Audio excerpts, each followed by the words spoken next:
RMN Drama presents Kini ang akong suliran. Sa bugtong tuyo nga kami makaalagad kaninyo, among gituyo pagmugna kining maong tulumanon nga pagatambagan nila ni Dr. ni Elaine Bathan nga mutabang sa pag-iway sa mga gumunhap ug kalibo nga inyong gihambin ilabi na sa punto legal. Kinisab si Dr. Rene Obra ang kaabag sa inyong suliran. Ang akong suliran. Kini ang akong suliran.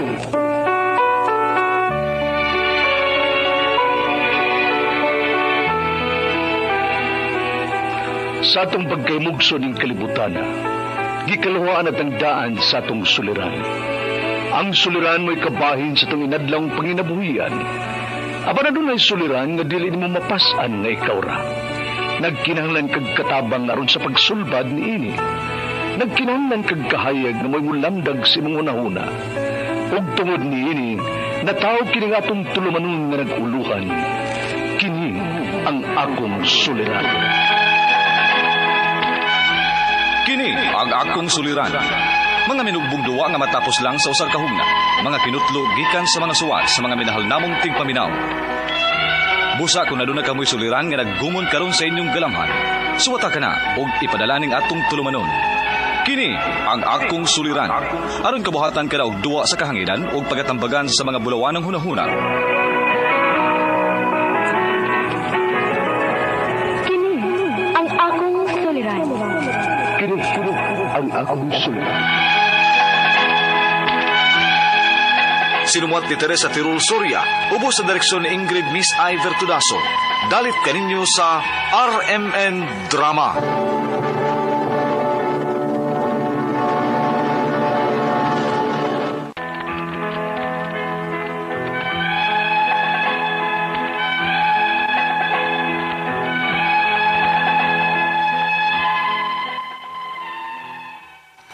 Maayong adlaw kaninyong tanan nga nagpaminaw karon, ning tulumanon kini ang akong suliran.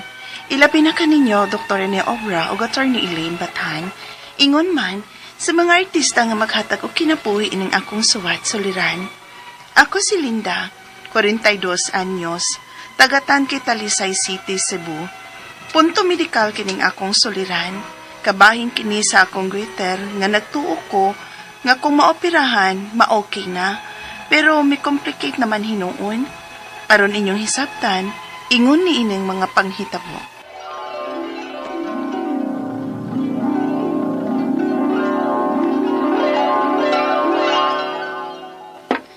Dali na mo, mga una. Unsay sad-an, ma? Ay, Utanon na sad, ma. ay pagsigig reklamo diha yan, uy. Uy, sige man ang kaglutoan ni Magod. Kaon, ana, kay maayo na sa atong lawas ang utan. Pero, ma, Kung di ka gusto mo kaon, ana, hala, sige. Pangitag imong sudan.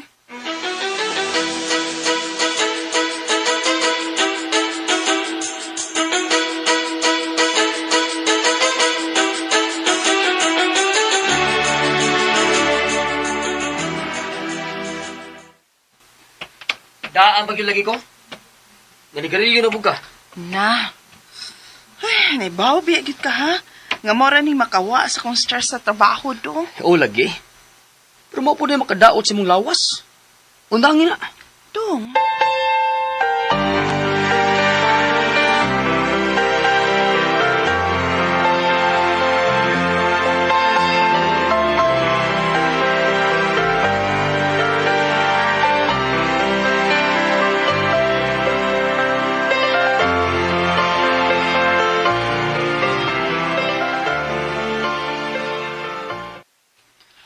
Okay, class.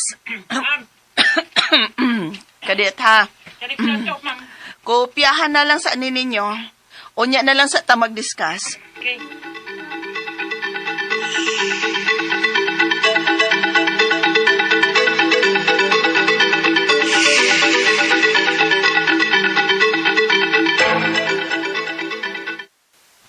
Basig na unsa na ng tutunlan ni mo ha?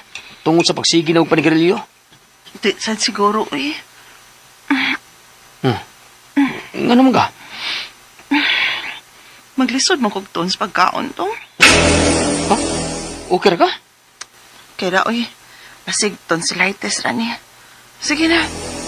Tiwas na tagkaon kay may tiwason pa kong trabaho.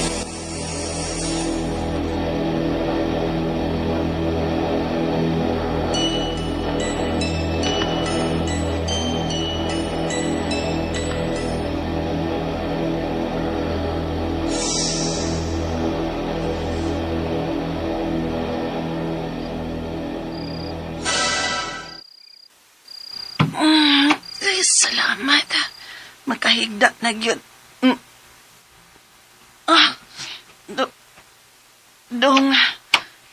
Dong. Day? Dong. Oh, Maglisod man ko ginhawa. Mura naay nag-ungot sa akong tutunlan. bangon, may bangon sa. Oh, bangon. Oh, nya, okay na ka? Okay na. Maglisod ako ginhawa basta mo higda ko.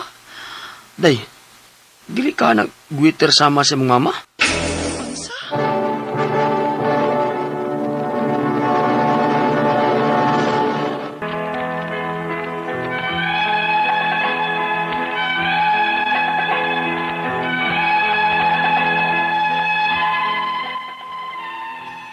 Tungod sa kong kahadlok na may waiter sab ko, wa ko magpa-check up. Ipasagdan na nako.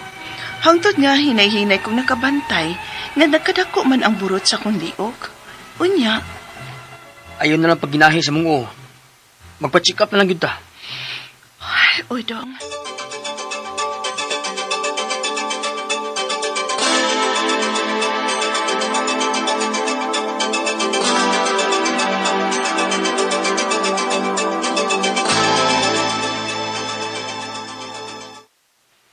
Unsa? Oo, Guiter, Dok? yes. Ug usa sa nakaingon ani kay tungod sa imong mga kinaon. Mihisgot pa na imong banagod nga sige kakaon og cabbage o broccoli. Wala nakaingon nga doon na kay iodine deficiency. Ingon man ka ng imong pagpanigarilyo. Dok, Ug kinahanglan ka nga mo undergo kag mga lab test. Aron nga mahibaw-an nato kung may thyroid cancer ka ba. cancer? O kung naa na, Dok? O operahan ka ma'am. Aron nga di na ka maglisod sa pagginhawa ug sa imong pagtuon. Kidoko. Sige, Dok. Magpaabot lang ko sa resulta. Aron mahibaw-an ako kung unsay angay na tong buhaton.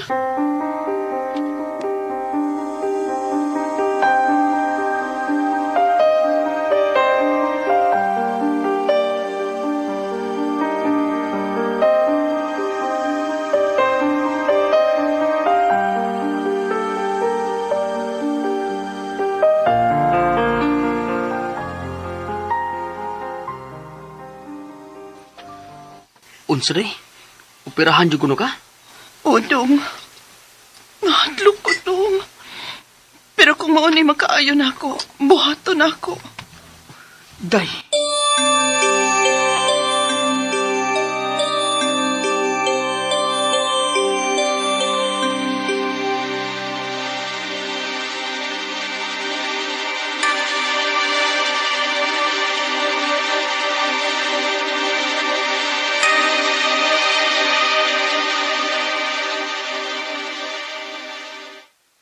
Salamat taon kay okay ra gyud ka human sa operasyon, ma.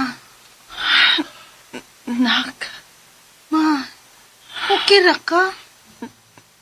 naman akong pamati, day. Ha? O, nakramps ang akong kamot og tiil. Ha? Ako ina si Papa nga dadon kag balik sa ospital na.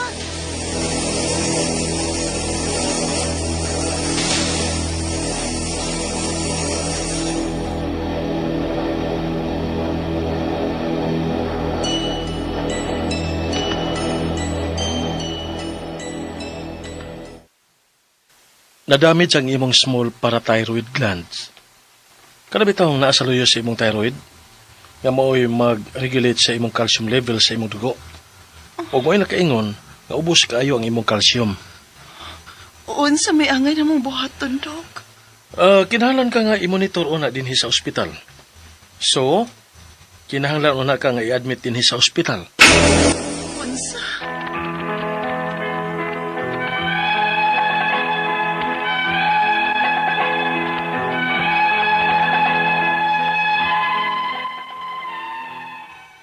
Paspas kayo ang tubo sa kong goiter. Pero human sa operasyon, nagtuo ko nga okay na. Pero may lain pa man di ang problema. Tungod kay dili ko gustong magdugay sa ospital, mipirma ko og waiver aron ma-discharge ko. Ang ako mapangutana mao kining mosunod. Unang pangutana, usa ko no sa nakaingon sa akong sakit kay ang pagkaon ako og utanon sama sa cabbage ug broccoli. Karon nga human ako maoperahan, unsay angay na kong kanon o unsay dili pwede. Ikaduhang pangutana, parehas may og symptoms sa akong mama nga dunay goiter, pero wa man siya operahi. Pero namatay siya sa heart failure.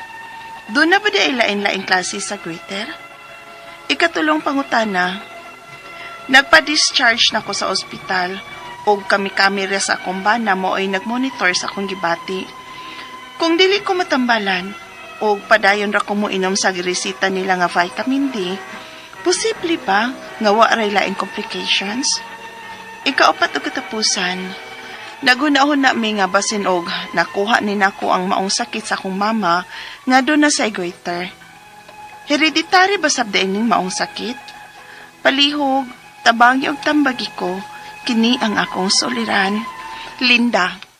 Mayong adlaw mga suking tigpaminaw din sa tong programa, kini ang akong suliran. Ano na sa bako, si Dr. Rene Obra magiguban kaninyo karong adlaw. Ako motambag sa inyong mga medical problems, psychological, emotional, behavioral, ug mga drug-related nga mga problema. Kay usa man ako ka medical doctor, usa ka psychiatrist, ug usa ka drug addiction specialist. Klase-klaseng pamaagi sa pagpadala sa iyong mga sulat-suliran di kanamo. Pwede kanya padala sa mong email, suliran_612@yahoo.com or sa atong Facebook account, kini ang akong suliran official writers page o direba sa mambatan sa 3rd floor Jose R. Martinez Building, Osmeña Boulevard, ning Dakbayan sa Sugbo. Ang atong makutlo nga pagtulunan karong adlaw mao kini nga some things break our heart but fix our vision.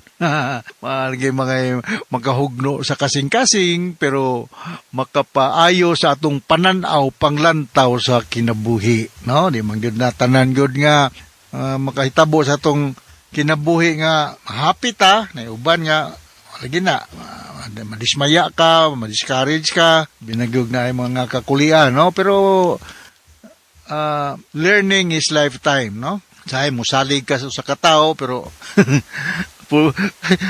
questionable day ang kredibilidad sa mong tao, mong kasaligan. Labi na yung kwarta, porbida. Alright, so padayon sa atong gisigutan, no? Ang atong magtatampo si Linda, 42 years old, taga Tangki, Talisay. Talisay na sad, no? Musta naman dahil mga taga Talisay. Bago lang ko diya, no? Akong balikon. Momoy, Empasis, Arlene, Sili, salamat kayo sa inyong gihatag nga saging nako.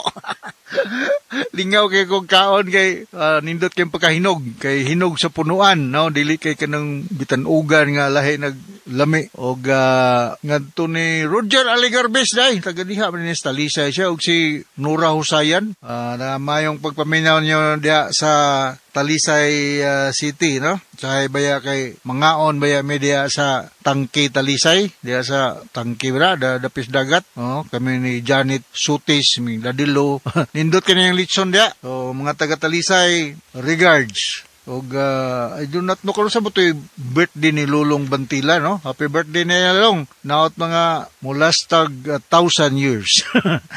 Okay, so going back to our sender, si Linda, nga taga-Tangki Talisay. Punto medikal ang problema ni Linda. Unang pangutana, paspas kayo ang tubo sa akong goiter. Maong kumpiyansa ra kaayo ko ug nagtuo ko nga human sa operasyon maoki na. Pero may lain na po di ayong problema. Pero tungod kay dili ko gustong magdugay sa ospital, ni pirma ko og waiver aron ma-discharge. So, well, imo tong decision na Len nga mo go home against medical advice ka, no? So, ang doktor mo pirma raman pod, dili man ta makapugos pod, especially kung ang naay nunta concern about financial, no? Or trust.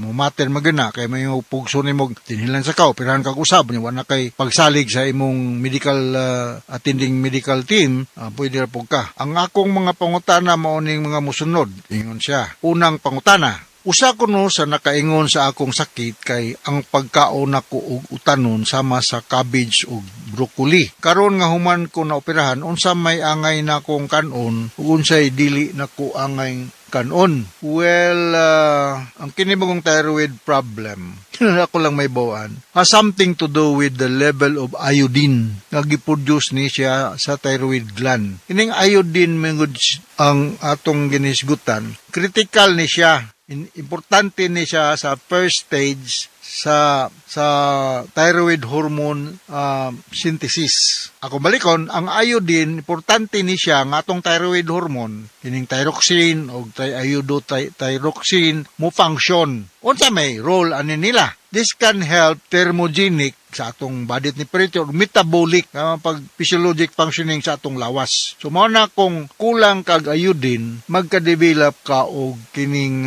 thyroid enlargement, no? May mga simptoma ani, dali ka kapuyon, uga ang imong panit, nya murag kag magtiling nimo murag bugnaw nga di ka kasabot, no? Nya ang imong voice mausab ang imong boses nya kining mo apektuhan ng imong focus, ng imong memory, imong concentration. So mao na ang mga ako may speaker nimo.